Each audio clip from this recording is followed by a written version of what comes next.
Wow, I can't believe we've been selected to be the secret investigators. Yeah, I can't believe it either, Minnie. I mean, we only cracked one case. Yeah, but it was a good case with Mona Lisa and all, yeah. So that's why we're on this one, because it's another art-related one. We're like art expert detectives.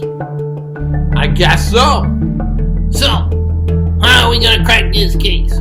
Well, let's look at these details here, find out all the background information.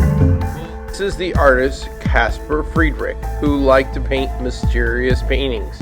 He liked to tell a mysterious story, leaving very little clues to tell you what his artwork's about. And a lot of times it was at dusk or nighttime. He's also known for breaking into a song randomly. Oh, here we go again. There is a house in New Orleans. They call the rising sun. It's been the ruin of many a poor boy. Oh God, I know I'm one.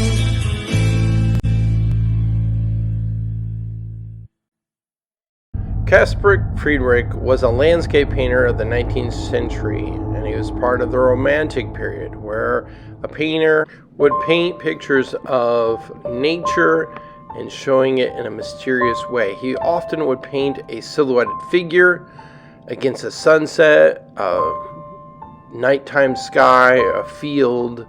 He did a lot of these things to create a sense of mystery, a storytelling, where you could contemplate what is going on in the story. Now, Friedrich was born in Germany in 1774. He studied in Copenhagen, where he learned to become a painter, and he also studied literature, and he would go on to paint many famous artworks that were well known throughout the country, and he was renowned as an artist most of his life until the style of art had changed. Caspar Friedrich would often juxtapose or make his landscapes put up against something that was large and massive, man-made sometimes things that were remnants of the past, like ruins from old cathedrals or castles, or things that are of the past, reminding us that there was something there before. Then he would also make human interacting with those places to show that there's still an element of mystery, but also of remembering the past. What are they doing? He would focus on the contemplation of nature. And he was also often used symbols to convey the spiritual experiences of life and nature. Cool. Wow, that's neat. Whoa, Mr. Schultz, this one's pretty spooky too. Look at those trees. Whoa, and there's a door or a window. What's that? What is that? Is that a boat? Oh, look at that. It's going out to sea. There's something way back there. Is that a building or a castle? What is that? Oh, what's this? Oh, wow. It's like a big rock. It's jagged looking. And there's a river. And then, oh, what's this? Wow, it's another broken castle. Well, these are so neat. Oh my goodness. Mr. Schultz, these are so mysterious. I could just think of so many stories that go with these pictures. They're amazing. Oh, I like this Caspar Friedrich guy. Mr. Schultz, that was a really cool art guy. Yeah, he's pretty neat. I wonder what you're gonna do for the project. I can't wait to see. Yeah, it's gonna be mysterious, it's gonna be cool. Alright kids, let's check it out. Yeah. Dun, dun, dun!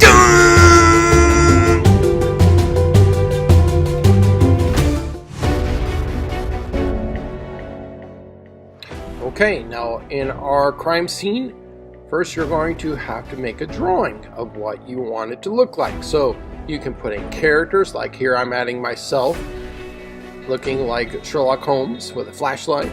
And you can also add other characters, like I'm going to add Mini Me in a second right over here.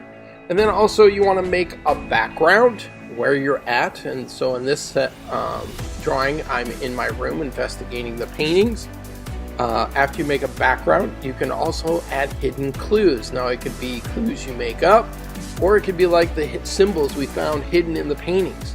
So at the end of my sketch here with a pencil, I'm going to make some hidden clues. So I made footprints, I started putting some of the symbols, I drew some of the paintings and some of the details it looked like. So there's lots of things you can add. Some of the materials you'll need for this project include pencil, paper, black paper, or colored in black paper, either one.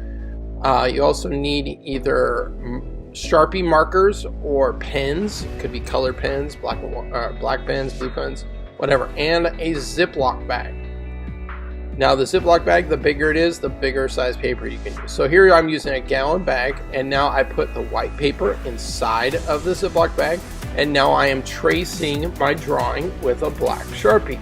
Now you can also use black pen or blue pen to outline it, but this is so we can see the drawing on the bag. This is very important that it transfers from the paper to the Ziploc bag.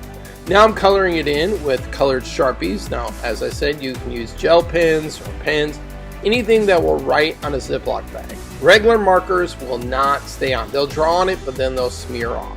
So you can't use regular markers. So if you can just use a pen and trace the drawing, that is still fine. But color adds a whole nother dimension. So now I'm finishing up my coloring it in, and then soon I'm going to transfer it from a daytime to a nighttime. Now, since it's going to be like a night, we're going to make a flashlight right here. So I used a ruler to draw 2 straight diagonal lines, and I drew my best flashlight. And now I'm going to cut it out. And now I'm going to color the flashlight in. Make sure you put something behind it so you don't get something on the table. If you're coloring with Sharpie especially, that's what I just did. Should have did it earlier. And now I colored in. Now you don't color in the white part of the flashlight where the light's coming out, just the flashlight itself. Now I'm putting black paper in beneath the drawing, and I'm going to fold the Ziploc bag, the extra part over, and tape it down so it's not in the way. And then now I'm done with my example, and now I can put the flashlight in the opening of the Ziploc bag and reveal the clues, just like we're shining a real flashlight. Alright guys, have fun making your art project, and have a great week.